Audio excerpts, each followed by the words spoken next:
24 अप्रैल 2026 को राष्ट्रीय पंचायती राज दिवस के रूप में मनाया जा रहा है। यह दिवस वास्तव में 73वें संविधान संशोधन की वर्षगांठ के तौर पर मनाया जाता है। अब इस ऐतिहासिक संशोधन के माध्यम से ही जो पंचायती राज संस्थान है उनको संवैधानिक दर्जा दिया गया था। तो आइए जानते हैं कि जो पंचायती राज दिवस है इसको मनाए जाने के पीछे का इतिहास क्या है, पंचायतों का विकास, पंचायती राज संस्थान का विकास कैसे हुआ और अन्य इसके संबंध में जो आपके परीक्षा के लिहाज से महत्वपूर्ण पहलू हैं उसके बारे में बात करेंगे। लेकिन सबसे पहले बात करते हैं कि आज जो पंचायती राज दिवस हम मना रहे हैं इससे क्या हुआ था। तो इससे स्थानीय स्वशासन के त्रिस्तरीय प्रणाली की नींव रखी गई थी।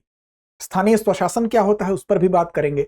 तो दिसंबर 1992 में वो तिथि थी जबकि आधिकारिक रूप से जो 73वां संविधान संशोधन है वो लागू हुआ था और 24 अप्रैल पारित हुआ था और 24 अप्रैल 1993 को ये लागू हुआ था।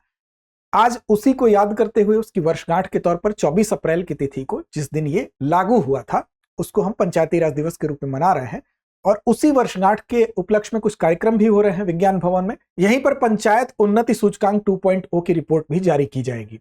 अब सबसे पहले ये समझते हैं कि जो पंचायती राज इंस्टीट्यूशन यानी कि पंचायती राज संस्थान या पीआरआई भी जिसको कहते हैं कि ये क्या है, इसका विकास कैसे हुआ था। तो देखिए, भारत में जो ग्रामीण स्थानीय स्वशासन की ये एक प्रणाली है। सबसे पहले तो यही जानिए ये क्या है। तो भारत में ग्रामीण स्थानीय स्वशासन की ये एक प्रणाली है। और स्थानीय स्वशासन क्या होता है? तो स्थानीय स्वशासन का मतलब है जिसमें टोटली स्थानीय भागीदारी हो, यानी कि स्थानीय लोगों द्वारा ही चुनी गई स्थानीय निकाय की व्यवस्था हो। स्थानीय लोगों द्वारा चुना गया स्थानीय निकाय जो कि स्थानीय मामलों का ही प्रबंधन करता हो, उसको कहेंगे हम स्थानीय स्वशासन। अब इसमें अगर हम बात करें, इसके विकास की बात करें, तो इसकी जड़ें तो काफी पुरानी हैं। इसकी जड़ें अगर आप देखेंगे तो वैदिक काल में भी ढूंढ सकते हैं और धीरे धीरे इसका विकास होता रहा। फिर मध्यकाल के बाद आधुनिक काल में हम आएंगे और फिर देखेंगे कैसे विकास हुआ। तो देखिए, वैदिक काल में अगर देखेंगे तो सभा, समिति और विदत नाम की संस्थाएं होती हैं जिसमें इसकी जड़ें देखी जा सकती हैं। रामायण में भी पुर और जनपद का उल्लेख मिलता है जो कि शहर और गांव के विषय में अलग अलग व्यवस्था की बात करता है। इसी तरह से महाभारत के शांति पर्व की बात कर ले, चाहे मनुस्मृति की बात कर ले, चाहे कौटिल्य के अर्थशास्त्र की बात कर ले, ग्रामीण स्वशासन आपको दिखलाई देगा। तो प्राचीन भारत की अगर बात करें तो पंचायत कहलाने वाली जो ग्राम परिषदें थी वो स्थानीय प्रशासन का काम करती थी। इसके बाद ब्रिटिश काल में जब हम आएंगे तो वहां देखेंगे जो ग्राम पंचायतें हैं उन्होंने अपनी स्वायत्तता धीरे धीरे क्या करी, खो दी। तो ब्रिटिश काल तक आते आते जो ग्राम पंचायतों की स्वायत्तता खो गई उस पर फिर से प्रकाश थोड़ा सा पड़ता है 1870 में। 1870 में आकर मेयो ने एक प्रस्ताव दिया, लॉर्ड मेयो ने एक प्रस्ताव दिया स्थानीय संस्थानों की शक्ति की को लेकर, उनकी जिम्मेदारी को बढ़ाने को लेकर, और नगर पालिका में निर्वाचित प्रतिनिधियों की अवधारणा को लागू किया लॉर्ड मेयो के समय उनके प्रस्ताव में। फिर 1882 में लॉर्ड रिपन आया, उसने भी एक प्रस्ताव दिया और इस प्रस्ताव को स्थानीय स्वशासन का मैग्ना कार्टा कहा जाता है, क्योंकि इसी प्रस्ताव के बाद आप देखेंगे कि इसका उद्देश्य ही था कि जो नवगठित स्थानीय निकाय हैं उनके माध्यम से सरकार के कुछ प्रशासनिक और वित्तीय जिम्मेदारियों को इनको हस्तांतरित किया जाए। तो लॉर्ड रिपन के समय जो प्रस्ताव आया उसको स्थानीय स्वशासन के मैग्ना कार्टा के रूप में जाना जाता है। फिर स्वतंत्रता के बाद इसका विकास होता है। स्वतंत्रता के बाद शुरुआती जो पंचवर्षीय योजनाएं हैं उसमें 2 पंचवर्षीय योजनाओं में आप देखेंगे कि ग्रामीण विकास पर ही ज्यादा फोकस रहता है। उसके बाद 1957 में 1957 में आपको दिखाई देगी बलवंत राय मेहता समिति। बलवंत राय मेहता समिति ने अपनी जो रिपोर्ट सौंपी उस रिपोर्ट में यह कहा कि जो हम कह सकते हैं कि जो निचले तबके पर प्रतिनिधित्व है उसका अभाव है, तो ग्रामीण शासन की त्रिस्तरीय प्रणाली की सिफारिश यहीं पर की गई। और साथ साथ ग्राम पंचायत ग्राम स्तर पर, इसके अलावा ब्लॉक स्तर पर पंचायत समिति और इसके अलावा जिला स्तर पर जिला परिषद की जो सिफारिश है वो सबसे पहले आपको दिखाई देगी यहीं पर।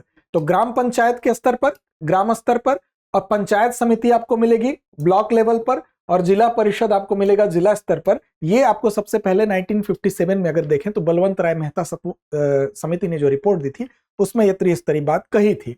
फिर 1959 में आप देखेंगे कि पहली बार जो ग्राम पंचायत की स्थापना होती है वो 2 अक्टूबर 1959 को राजस्थान के नागौर में होती है। फिर इसी के बाद आप देखेंगे कि लोकतांत्रिक विकेंद्रीकरण की पहली योजना की यहां से शुरुआत मानी जाती है और इसी के बाद आंध्र प्रदेश में भी, फिर कई राज्यों में आपको दिखाई देगी। अब पंचायतों को पुनर्गठित करने के लिए बहुत सी समितियां उसके बाद बनती हैं, जिसमें कि कई समितियों का नाम आप ले सकते हैं, जैसे कि 1977 में अशोक मेहता समिति है जिसने कि 2 स्तरीय सिफारिश की थी जिला और मंडल लेवल पर। इसी तरह से 1983 की बात कर ले तो हनुमंत राव समिति है। फिर 1985 में जे वी के राव समिति है जिसमें कि जिले को मूल इकाई बनाया गया था, उसकी बात की गई थी। इसी तरह से 1986 में एल एम सिंघवी समिति है, जिसमें कि पंचायतों को वित्तीय और संवैधानिक अधिकार देने की बात कही गई थी। फिर आप देखेंगे कि इसी तरह से 1988 में जो गॉडगिल समिति है, गॉडगिल समिति की अगर बात करें तो वो काफी बेस तैयार करती है 73वें संविधान संशोधन के लिए। इसके बाद भी आप पीके थुंगन समिति देखेंगे, इसके अलावा भी कुछ छोटी मोटी समितियां बनी थी।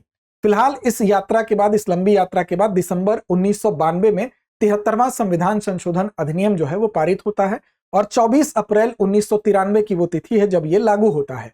फिर 73वें संविधान संशोधन के बाद 1 जून 1993 को ही 74वां संविधान संशोधन भी लागू होता है। लेकिन इसके लागू होने के बाद, इस संविधान संशोधन के लागू होने का क्या महत्व है? तो 73वां संविधान संशोधन जो है उसके लागू होने के बाद 24 अप्रैल की जो तिथि को लागू हुआ, तो उसी के परिणाम स्वरूप क्या हुआ था, संविधान में भाग 9 जोड़ दिया गया, जिसमें भाग 9 में पंचायतें हैं और 74वें संविधान संशोधन के फलस्वरूप भाग 9A में नगर पालिकाएं, ये दो भाग इसमें आपको जुड़े हुए दिखाई देंगे। अब सवाल उठता है कि इस लंबी यात्रा के बाद, जो कि वैदिक काल से शुरू होती है, उसके बाद मॉडर्न पीरियड में आके उसकी स्वायत्तता भंग होती है, तो आपको लॉर्ड रिपन के समय, लॉर्ड मेयो के समय, और फिर ये बढ़ते बढ़ते स्वतंत्रता के बाद ग्रामीण विकास कैसे होता है, फिर 1957 में आपको बलवंत राय मेहता समिति से लेकर 73वें संविधान संशोधन तक की ये यात्रा यहां पर पहुंचती है। फाइनली यहीं से निकलती है 24 अप्रैल की डेट, जिसको कि हम आज पंचायती राज दिवस के रूप में मना रहे हैं। लेकिन ये कब से मना रहे हैं ये भी आपको याद रखना है। तो इस दिवस को मनाए जाने का सिलसिला जो शुरू हुआ था वो वर्ष 2010 से शुरू हुआ था। 24 अप्रैल को राष्ट्रीय पंचायती राज दिवस घोषित किया गया था, तो वर्ष 2010 से इसको मनाया जाना शुरू हुआ। लेकिन उसका महत्व जो है वो यही है। अब इसमें अगर हम बात करें कि इसका और क्या क्या इसमें लाभ देखने को मिला, तो महत्व के तौर पर आप देखेंगे तो पंचायती राज संस्थानों को संवैधानिक दर्जा तो मिला ही मिला, हर 5 साल में चुनाव होंगे, जिससे कि क्या होगा, लोकतंत्र जो है वो जड़ों तक पहुंचेगा। एक तो फायदा ये हुआ, और साथ साथ हम ये भी कह सकते हैं कि जो इसमें हर 5 साल के चुनाव के बाद इसमें SC ST और महिलाओं के लिए सीटों का आरक्षण भी किया गया, रिजर्वेशन किया गया। राज्य चुनाव आयोग की स्थापना हुई, जिसके माध्यम से निष्पक्ष चुनाव कराने के लिए इसकी स्थापना की गई, और साथ साथ समान वित्तीय विकेंद्रीकरण हो, इसके लिए राज्य वित्त आयोग का गठन भी हुआ।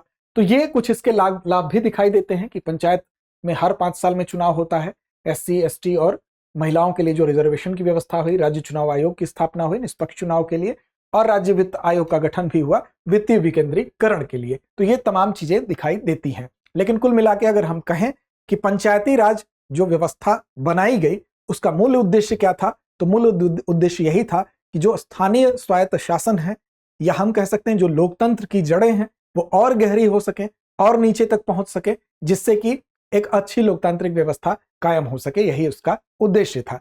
आगे बढ़ेंगे और बात करेंगे आपके लिए एक महत्वपूर्ण सूचना के तौर पर कि अगर आप दृष्टि PCS से संबंधित किसी भी कोर्स के बारे में जानना चाहते हैं तो आप डाउनलोड कीजिए दृष्टि लर्निंग ऐप।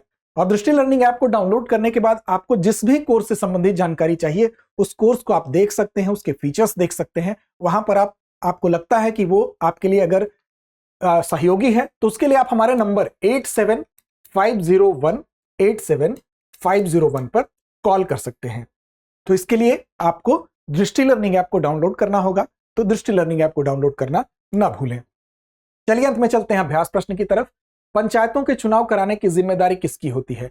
विकल्प आपके सामने है, निर्वाचन आयोग यानी कि भारत का निर्वाचन आयोग, राज्यपाल, राज्य चुनाव आयोग या जिला कलेक्टर। तो इस प्रश्न का जवाब कमेंट बॉक्स में दीजिए। चैनल को सब्सक्राइब नहीं किया तो कर लीजिए, जिससे कि हमारी नोटिफिकेशंस आप तक पहुंचती रहे। तो लड़ते रहिए, अपने लक्ष्य की ओर बढ़ते रहिए। अब एग्जाम की तैयारी को और बेहतर करने के लिए हमारे चैनल को लाइक, शेयर और सब्सक्राइब करना ना भूलें।